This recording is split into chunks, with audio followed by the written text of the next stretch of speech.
to the table. I'm your host, Teen Wolf, and today I'm going to be talking about what is MTG Standard and what are the keywords that are currently in MTG Standard. Now, what exactly is Standard MTG? Well, it's one of the many popular formats in the game, and a format, to put it simply, is just one of the multiple fun and unique ways to play the game, and Standard is personally my favorite way to play the game. Now, your deck has 60 cards in it, commonly comprised of 20 to 24 lands and 36 to 40 non-land cards. And you can have a maximum of 4 copies of each non-basic land, but you can have as many copies of a basic land in your deck as you want. Now, what exactly is a basic land? What's a non-basic land? As I mentioned in my last video, there are forests, mountains, swamps, islands, and plains. Those are known as basic lands. Why? Because if you look at the card, you will see below the picture and above the text box, there is this small bracket that says basic land. However, a card like Rugged Highlands, if you look there, it just says land. A card like Rugged Highlands is known as a non-basic land. So, in Standard, you can have 4 copies of Rugged Highlands in your deck, but you can have any number of mountains in your deck as you want. Now, another example of a card you can only have 4 copies of in your deck is a card like Play With Fire. And yeah, you can only have 4 copies of it in your deck, or anything else that's not a basic land. Another thing in Standard is how much life you have. Now, in Standard, you start off a game with 20 life. And you can always go above 20 life if you have ways to gain life. But once you get down to 0 life, as I mentioned in my last video, you're dead. Now, the last thing about Standard that makes it so unique is how long you can play with cards and what cards you can play with. Now, let me explain that a little bit more. You can only play with cards that have been printed in the last 1 to 2 years. So, take Zendikar Rising as an example. It was a set, and a set, by the way, is just an addition to the game, commonly adding about 300 cards to the game. Now, anyways, Zendikar Rising was printed in fall of 2020. Now, once it becomes fall of this year, 2022, it is going to rotate out of Standard. Now, what I mean by that is that you can no longer play with any cards that are in Zendikar Rising. But any cards that were printed after Zendikar Rising, you can still play with until they rotate out of Standard. Now, if you're still confused about what exactly is Standard in MTG, just look up how do you know if a card's legal in Standard in Magic the Gathering to get more information. Now, to move on to keywords. Probably one of my favorite keywords in the game is haste. Now, as I mentioned in my last video, all creatures have summoning sickness. And by the way, summoning sickness means that you cannot attack with the creature or tap it to activate one of its abilities, tap abilities, the turn that it comes into play. But haste is the one way to get around summoning sickness. To put it simply, that 1 turn cooldown is denied. So take a card like Goblin Javelineer as an example. It's a 1/1 with haste. You play it and you can attack with it immediately. Simple as that. Now, another keyword that is currently in MTG Standard is Vigilance. Vigilance is a nice little way to get a little extra value out of your creatures. What Vigilance means is that when you go to attack with a creature, instead of tapping it, it stays untapped. So you can still block with it during your opponent's turn. Pretty cool, right? Now, another keyword in MTG Standard is flying. What flying means is basically, hey, this creature's got a little extra evasion. Now, to make it simpler, it cannot be blocked by anything unless the creature blocking it has flying or reach. And you may ask, what's reach? Well, it's another keyword, by the way, and all it means is you can block a creature with flying. Well, this card can block a creature with flying. Now, another keyword in MTG Standard is Trample. And what Trample means is any access damage dealt is then taken to the player. Now, that doesn't make much sense, but let me explain it a little bit better. So, let's say you're attacking with a 4-2 Trample, and your opponent blocks with a 1-2. So what happens is your 4-2 deals 4 damage to the 1-2, and the 1-2 deals 1 damage to your 4-2. So your 4-2 will live, the 1-2 will die, but there's 2 extra damage just lying around that wasn't dealt to the 1-2. So where does that damage go? Well, if it has Trample, which the 4-2 does, that 2 damage is then dealt to the player. Now, let's say that your 4-2 Trample is blocked by 2 1-2s. Well, what would happen is that everything would die. Both the 1-2s would deal 2 damage total to the 4-2, and it would die, and the 4-2 would deal 2 damage to each of the 1-2s, resulting in them both dying. But there's no extra damage lying around, so no damage is dealt to the player. So that covers Trample, but now to move on to one of the more complicated keywords. But I'm going to try to summarize it for you all as best as I can. Now, First Strike. All it means is the creature with First Strike deals damage first. So, to put it simply, let's say you're attacking with a 3-3 First Strike, and your opponent blocks with a 5-3. So what happens is the 3-3 with First Strike deals 3 damage to the 5-3, and the 5-3 dies. But what happens is that the 5-3 will then not be able to deal damage to your 3-3, so the 3-3 will still live. So what that means is that any creature with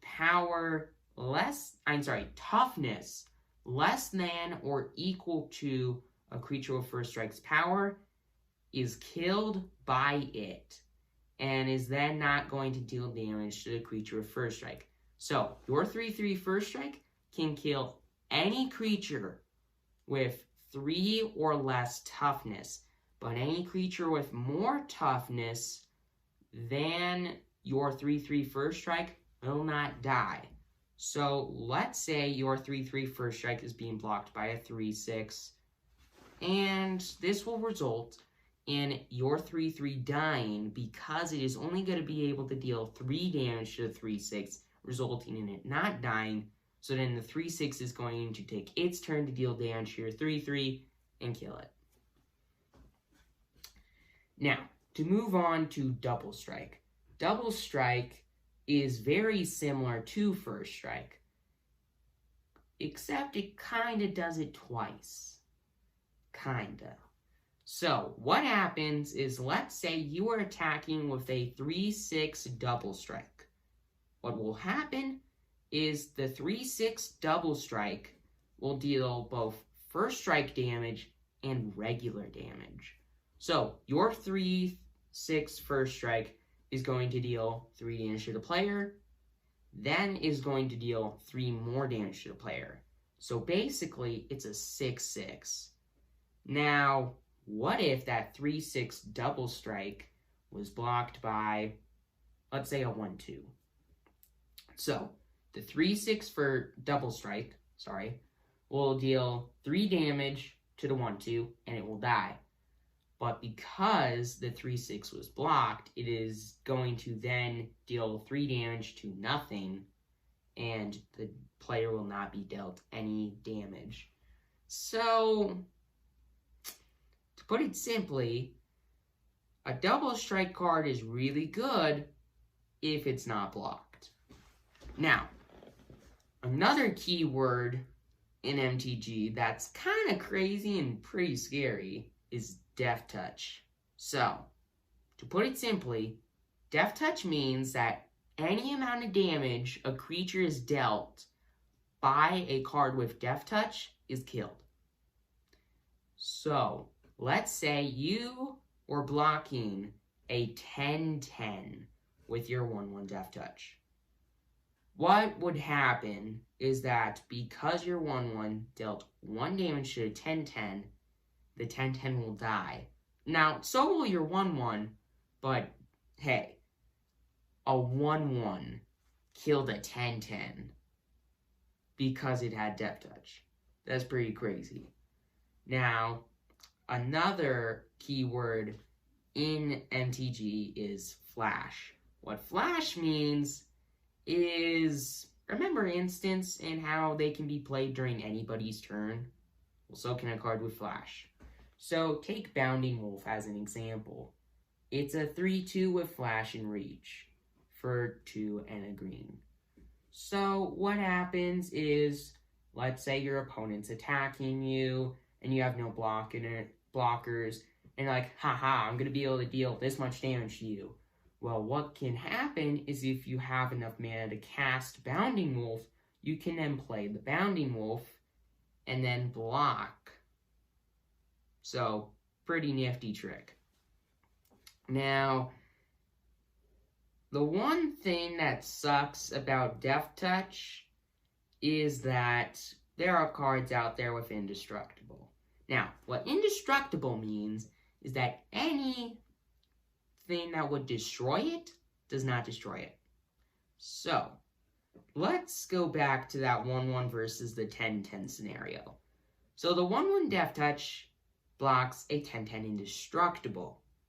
Well, what will happen is that the 1/1 would deal damage, but this time, because it would destroy it, Indestructible cancels that effect, and the 10-10 lives.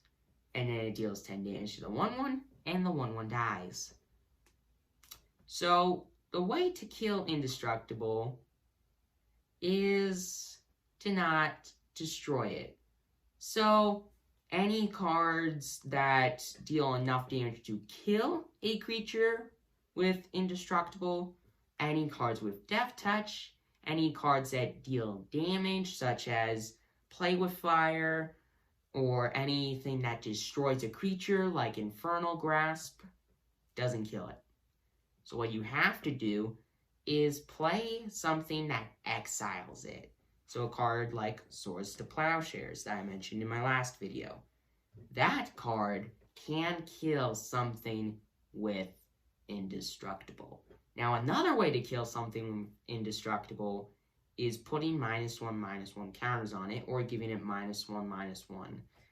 So, to put that into perspective, basically, let's say you have a 3/2 with Indestructible, and your opponent plays something that says, target creature gets -2/-2 until the end of turn. Well, what that means is that your creature's power will be reduced by 2, and its toughness will also be reduced by 2. So it's not destroying it, it's just weakening it to the point of death. So it will result in your 3/2 with Indestructible becoming a 1/0 with Indestructible. So it will just die. Well, shrivel away. I'm not exactly sure. Anywho, Indestructible is really scary, but do you know what's even scarier? Hex Proof. Hex Proof means that it cannot be the target it cannot be the target of a spell or ability your opponent controls. So, any instant, any sorcery, any ability on a creature, an artifact, an enchantment, a planeswalker, even a land, can't kill it. So how do you kill it? Well, dealing enough damage to kill it. So 5/5 blocks a 4/4 with Hex Proof. That can kill the card with Hex Proof because it's dealing damage through combat, not through a spell or an ability.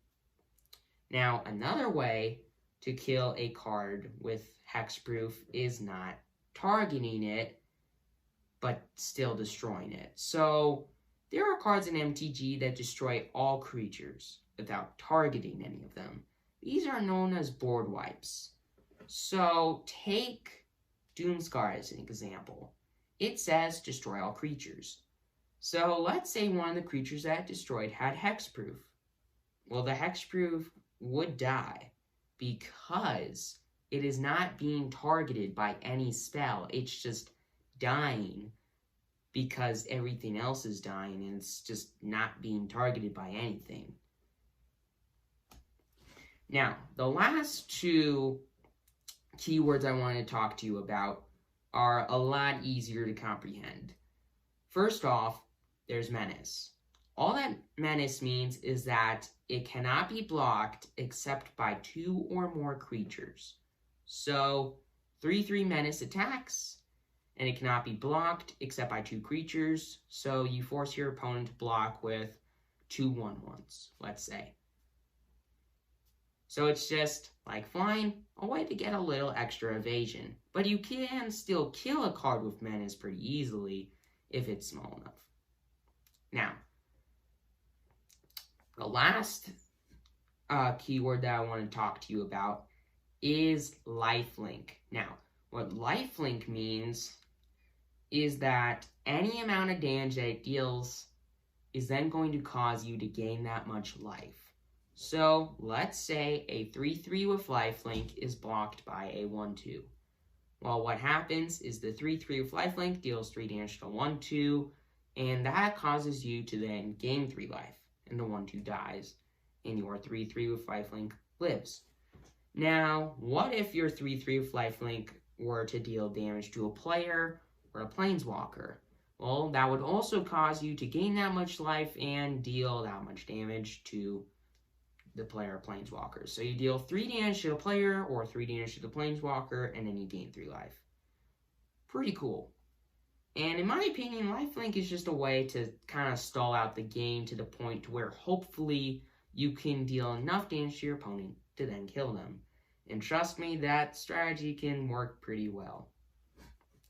Now, a spoiler for the next video.